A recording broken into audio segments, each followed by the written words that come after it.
In this episode, we talk about the Disturbed Areas Act and the challenges faced by minority communities in the state of Gujarat. We also discuss the controversial remark made by the popular YouTuber and podcaster Ranveer Allahabadia. But first, we talk about India's subtle yet important shift in the way it views the climate crisis and how it wants to deal with it. Hi, I'm Ichha Sharma and you're listening to Three Things, the Indian Express's news show.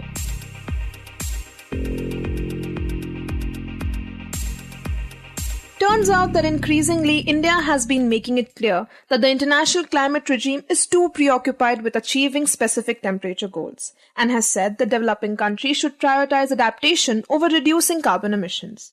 This recalibration of position comes at a time when the international attention on climate action has slowly begun to taper off. In this segment, the Indian Express's Amitabh Sinha tells us more about this change in India's climate stance. Amit, even compared to last year, the way India sees the climate crisis is slightly different. So could you give us an idea on how India has approached the climate crisis so far? So India's argument on climate change is something that most other developing countries also vouch for. Mainly that the problem of climate change has been largely created by a set of developed countries, and that they should be primarily responsible for cleaning up, right? Meaning they should be the ones who are primarily responsible for, emissions reductions and also all the other associated things that need to be done to deal with the climate change issue. And this is broadly what the international regime on climate change also says. So the international architecture on climate change is represented by what we say the UNFCCC, the UN Framework Convention on Climate Change that was done in 1992.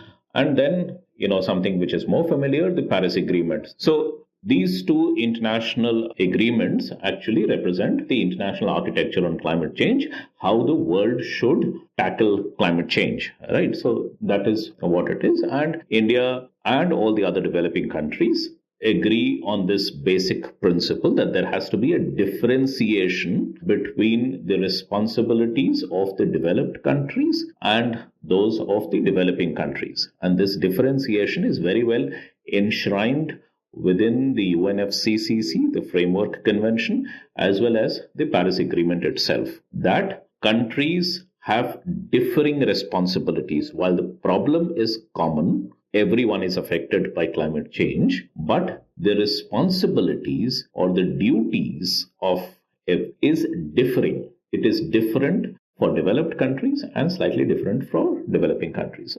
Okay, so this is what India's stance has been so far. So what would you say has caused this stance to change? So what has happened is, over the years, there has been an attempt from the developed world to dilute this differentiation principle. And slowly we have seen that this differentiation, which was very clear earlier, has slowly got diminished, has been diluted over the years. Every year it gets a little bit diluted in the different kinds of things, different kinds of agreements that have happened over the years. So there has been a certain discomfort amongst developing countries over the years about this gradual dilution of the differentiation principle. What that means is that developed countries have not been keeping their promise of doing the bulk of the cleaning up act, while at the same time transferring a lot of the burdens that should, ideally have been theirs, transferring that to the developing countries. So, for example, if the developed countries were supposed to cut their emissions by a certain amount, they haven't done so. And because they haven't done their bit, what happens is the burden falls on the other countries as well, right? Right. And also, Amitabh, what are the recent changes that can be, identified in India's approach? And also, what prompted the country to reassess and modify its climate policies?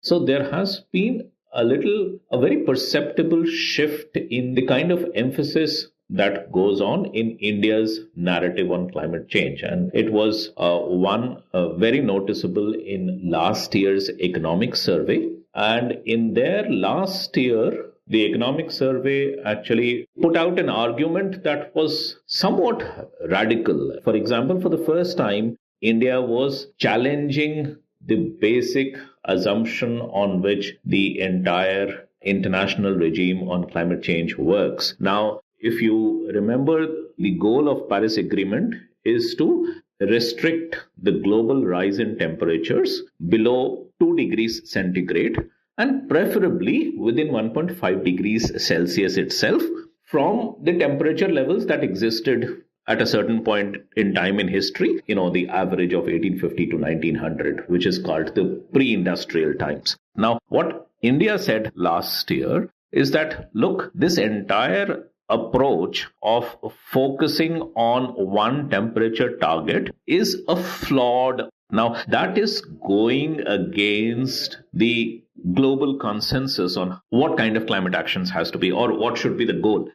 And what is actually India proposing instead of, chasing these temperature targets? What is it saying that developed countries should be doing right now?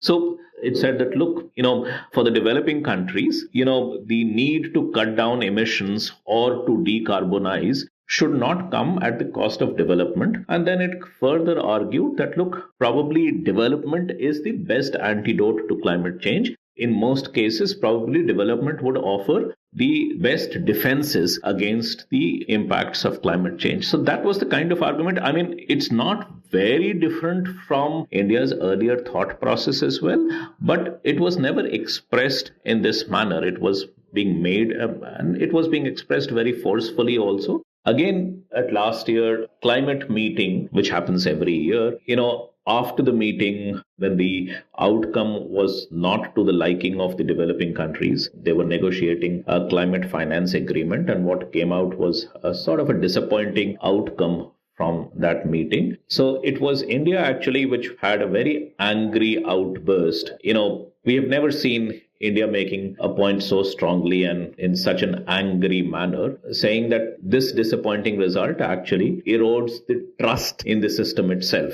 System meaning this international process of negotiations on climate change. So India said there is a lack of trust, the fact that developing countries' concerns are not being taken on board. So it was a very, very angry outburst. Again, something that India usually does not do. I mean, they are much more restrained. They are much more sophisticated in the kind of arguments that they make that ways, right? Right. And India has also now argued that developing countries should prioritize adaptation over reducing carbon emissions. Is that also something that we have seen in the past? Yes, that's been an argument that is very strongly held by the developing countries for a very long time. It's again not new that for them adaptation takes priority. But India was also spelling it out much more explicitly and in a much more forceful manner, and also building a larger philosophical argument around this point. So the whole point that I'm trying to make is that over the last 1 year or so, India has been trying to make a much stronger sort of intellectual argument around climate change with a much clearer sort of focus on what it wants to do. And the couple of things that is behind this kind of a shift in emphasis is the fact that what India is telling the world is, look, we will continue to do what we can to contribute to the fight against climate change, but please don't force us to do some things. Don't dictate. We should have the flexibility to plan our own course. And for us, development will take priority while we continue to take measures to shift to a low carbon growth trajectory. But climate change action should not come at the cost of development, that it should not drag our economy down, that it should not be a constraint on our economic growth. So that is the larger point that India seems to be making in a much more forceful manner than it was doing earlier. Amitabh, we've spoken so much about the global climate goals and how many countries are contributing to it. Can you tell us how bad is it? Like, why do we need to speak about something like Paris Agreement? So the last 2 years have been particularly bad. 2023 emerged as the hottest year ever. The previous hottest was 2016. So the 2016 warming record, it stood for 7 years before being broken in 2023. So 2023 was the hottest ever year. And then 2024 actually left behind 2023 and became the hottest, right? So in just 1 year, we saw the record broken again, right? So both these years have now overtaken. So we had back-to-back record-breaking warm years, and it hasn't ended. So just now, January this year, 2025, has been measured to be the hottest January ever.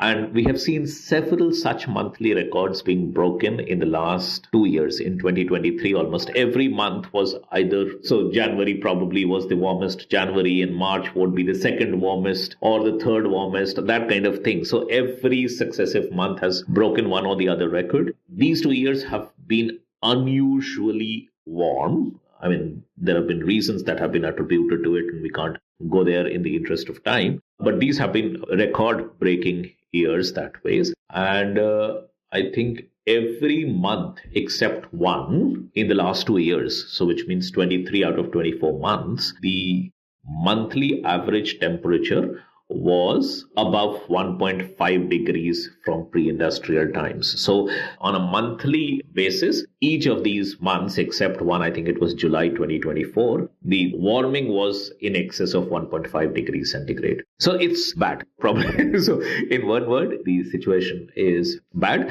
Thankfully, 2025 is not projected to be another warmest year. Probably it will be below 2023 and 2024, hopefully. Right, and also the recent economic survey said that India first needs to strive to attain developed country parameters, and only then it can focus on achieving the net zero goal. Can you explain how this approach would align with India's international climate commitments? Okay, it doesn't. See, what we have to be very sure of is that India is not saying that it's not going to fulfill its commitments. In fact, India has already overachieved, or it has overachieved its first set of targets and then revised its targets upwards and then is on its way to achieving them as well. And that is not going to change. It's also, the climate problem is so intertwined with economic activity that you cannot essentially separate the two. So it's all about a shift in emphasis on what activities you prioritize. But frankly, they cannot be delinked. So the choice is, so one of the things that probably India is saying is that, instead of expecting India to decarbonize very aggressively at a time when it is hoping for rapid economic growth, would not be that productive compared to doing the economic growth very rapidly first and then aggressively, cutting down, decarbonizing also. And next, we talk about the disturbed areas in Gujarat. Recently, the Surat district collector sealed a property in the Salapatpura area of the old city after its Hindu owner sold it to a Muslim woman. The district collector did so while citing the violation of the Disturbed Areas Act. This particular act was amended by the Gujarat government in 2020, which gave the collector more power when a particular area of a town or a city is notified as being a quote-unquote disturbed area. Now, last year we discussed this act in detail when a Muslim woman in Vadodara faced opposition from residents of a Hindu-dominated housing complex where she had been allocated a unit. In that case as well, the act played a crucial role. Today on the show, we revisit that case because it sheds light not just on how the act works and its implications, but also on the challenges faced by minority communities in the state. Here's my colleague Shashank Bhargava in conversation with the Indian Express's Aditi Raja, who reports on Vadodara for the paper. Aditi, begin by telling us who is the woman at the center of this controversy. So it's a 44-year-old woman belonging to the Muslim community who is the only Muslim beneficiary in this housing scheme that was constructed by the Vadodara Municipal Corporation under the Mukhyamantri Awas Yojana government housing scheme. The housing draw was conducted way back in 2017, in which she was allotted one unit out of the 462 units that are constructed in the colony. And she was the lone Muslim beneficiary. She received possession of this flat in 2018 and hasn't been able to move yet, because every time she tries to move in, she says that she's met with a protest, and so far her dream of staying in a inclusive neighborhood hasn't come true. And could you talk about what had happened when the residents of this housing complex first found out that she was planning to move in there? And maybe you could also talk about where exactly this housing complex is. This housing complex is located in the Harni area of Vadodara, near Motnath Lake, which is one of the local lakes in Vadodara. It is in fact named after the Motnath Lake and is called the Harni Motnath LIG Flats Colony of the Mukhyamantri Awas Yojana. LIG is low income group homes that were constructed for the benefit of a particular economic section of the society. Now, the residents of the area have also been allotted the homes in the same draw. All 462 homes were allotted in the same draw that was conducted in 2017. According to the beneficiary, the protest first happened in 2020 before the COVID lockdown, when the residents first approached the Chief Minister's office back then to invalidate her allotment, citing the Disturbed Areas Act. Right, and this act is something that comes up a lot in these cases. Tell us what exactly this law deals with. Now, the Disturbed Areas Act, which is actually the 1991 Gujarat Prohibition of Transfer of Immovable Property and Provision for Protection of Tenants from Premises in Disturbed Areas Act. Now, this act basically empowers the administration to declare parts of some territorial jurisdiction of the city as disturbed in context of communal clashes. And it prohibits the direct sale of property between people from different faiths unless it is cleared by the collector's office, who has to then certify that the transaction is of free consent. And as part of the process, the administration also interacts with neighbors to make sure that there is no coercion or threat involved in the sale. Now, this essentially applies to transfer of properties between two private parties. But this being a housing scheme of the government, the residents had approached the CMO to invalidate her allotment under the same Disturbed Areas Act. Now, one point to be noted here is that in 2017, when the draw was actually conducted by the VMC, the area was not under the Disturbed Areas Act. However, every 5 years, when the Disturbed Areas Act is renewed, new areas are included under the purview of the Act. And so the Act was applied in this particular area of Harni in 2020, is what the District Collector has now told us. Okay, so the residents approach the Chief Minister's office, and then we find that this Act has been applied to this area. What did the police do after that? So at that time, the Harni police station had recorded statements of both the parties, that is the residents of the colony as well as the beneficiary, and the matter was closed. Thereafter, the beneficiary claims that every time she visits the apartment to take a look, or, she tries to move in, there is a subtle objection, protest. But this time the residents came out in public and protested in groups, chanting slogans on 10th June. And it was just around the time that she had actually planned to move her belongings into her flat with the intention of shifting there. And tell us, what exactly are the residents saying? How are they articulating their concerns? Are they explicitly saying that they don't want a Muslim person living amongst them? Yes, it is as explicit as it can get. So in the representation that is signed by 33 signatories who are all residents of the housing colony, they have called it a representation in public interest and submitted it to the district collector, the mayor, the municipal commissioner, as well as the commissioner of police in Vadodara. And they have clearly demanded that the dwelling unit allotted to the Muslim beneficiary should be invalidated and the beneficiary should be shifted to another housing scheme in a neighborhood that allows Muslims to occupy properties. The memorandum basically very clearly states that, out of the 462 houses, this is the one house that has been allotted to a Muslim beneficiary, and they believe that Harni is a Hindu-dominated peaceful area, and there is no settlement of Muslims in the periphery of about 4 kilometers around this complex, which is why they do not want what they call, and I'm stating it from their memorandum, setting fire to the peaceful life of 461 families, because they feel that with the inclusion of one Muslim family in the residential colony, it would lead to more Muslim families moving in eventually,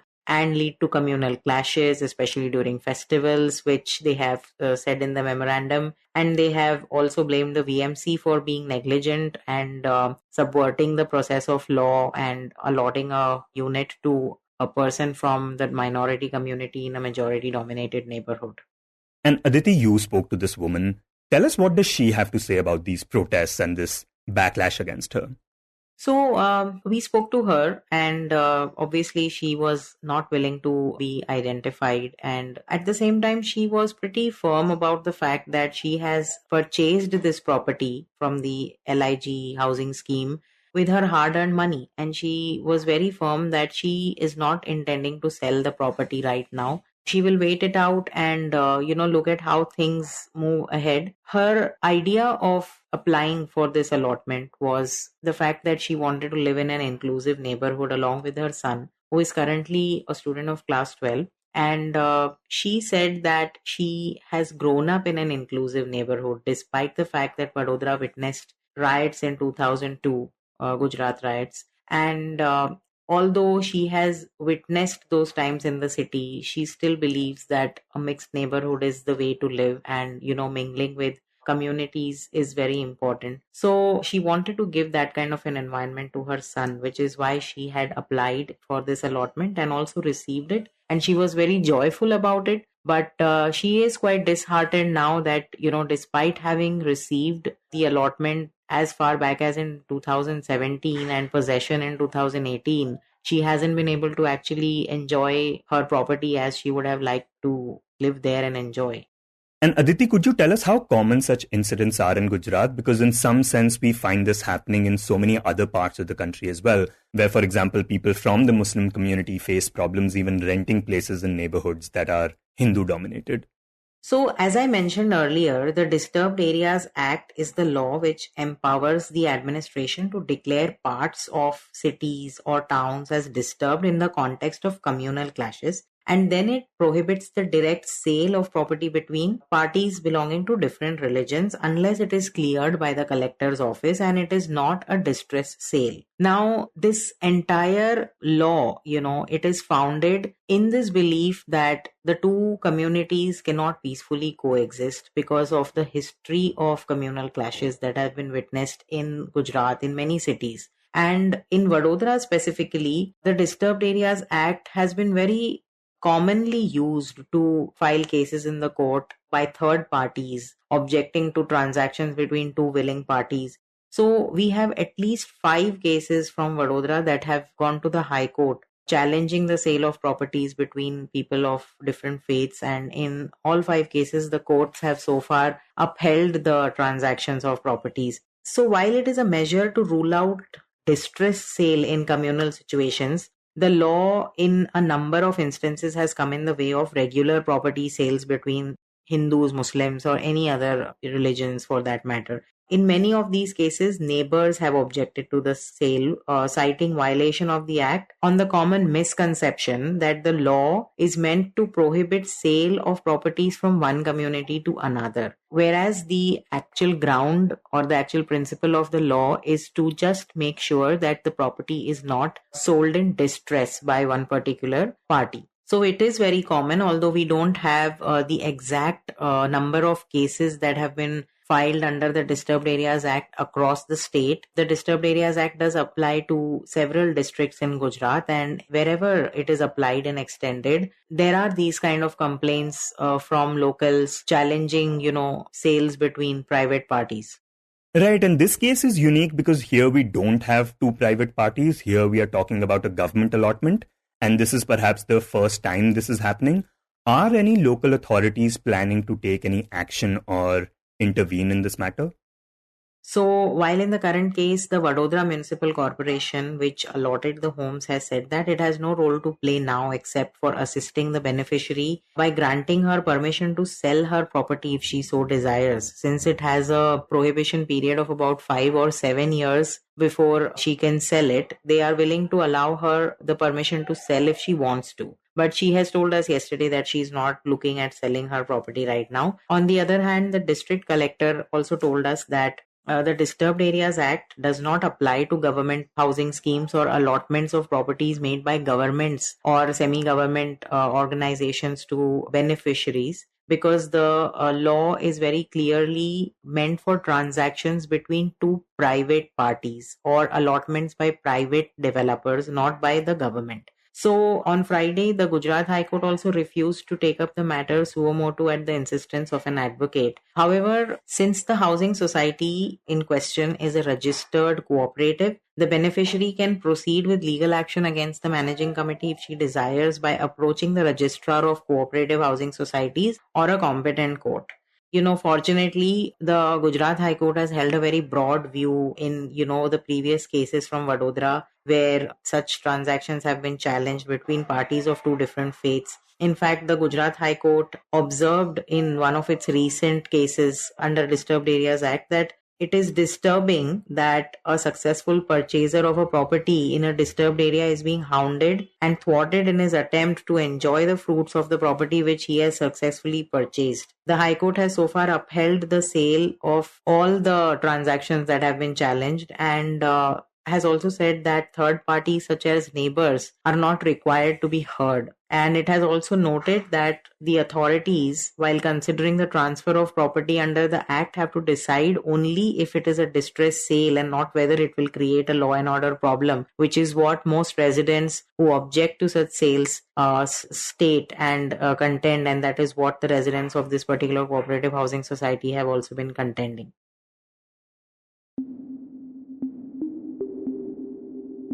And in the end, we talk about popular YouTuber and podcaster Ranveer Allahabadia, also known as Beerbiceps, who found himself at the center of a heated debate following his appearance on comedian Samay Raina's YouTube show, India's Got Latent. During the episode, Ranveer posted a provocative question to a contestant, sparking intense backlash on social media, with many deeming it offensive and inappropriate. The reaction was swift, leading to multiple complaints and even an FIR filed against Ranveer, Samay Raina, as well as YouTubers Ashish Chanchlani and Apurva Mukhija, popularly known as the Rebel Kid, who were also part of the panel of judges on the show. Following the backlash, Maharashtra Chief Minister Devendra Fadnavis addressed the controversy, stating that everyone has freedom of speech, but our freedom ends when we encroach upon the freedom of others. बहुत भद्दे तरीके से कुछ चीजों को कहा गया है, present किया गया है, ऐसा मुझे भी पता चला है, जो बिल्कुल गलत है।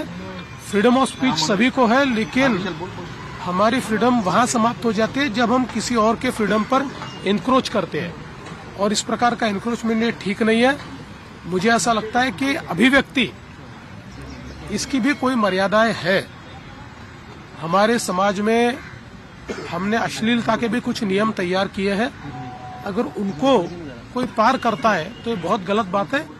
Meanwhile, Congress leader Supriya Srinath also called out Ranveer and wrote on X, quote, "This isn't creative, it's pervert, and we can't normalize perverse behavior as cool. The fact that this sick comment met loud applause must worry us all." In response to the uproar, Ranveer took to social media to issue a public apology. He acknowledged the inappropriateness of his comment and requested the show's creators to remove the controversial segment from the episode. My comment wasn't just inappropriate, it wasn't even funny. Comedy is not my forte. I'm just here to say sorry. Many of you asked if this is how I wish to use my platform, and obviously this is not how I wish to use it. I'm not going to give any context or justification or reasoning behind whatever happened. I'm just here for an apology. I personally had a lapse in judgment. The Mumbai police has initiated an inquiry after two Mumbai lawyers, along with the National and Maharashtra Women's Commissions, submitted complaints regarding the matter, alleging that obscene comments were made against parents, women and their body parts. Meanwhile, Assam police registered an FIR against 5 people, including Allahabadia and Raina, and the Indore police have begun an investigation after getting a complaint against the podcaster. Yesterday, the Mumbai police stated that they had contacted Allahabadia and Raina, summoning them for an inquiry over the controversial joke. You were listening to 3 Things by the Indian Express. Today's show was edited and mixed by Suresh Pawar and produced by Shashank, Bhargava and me, Ichha Sharma. If you like the show, then do subscribe to us wherever you get your podcasts. You can also recommend the show to someone you think will like it. Share it with a friend or someone in your family. It's the best way for people to get to know about us. You can also tweet us at Express Audio and write to us at podcast@indianexpress.com.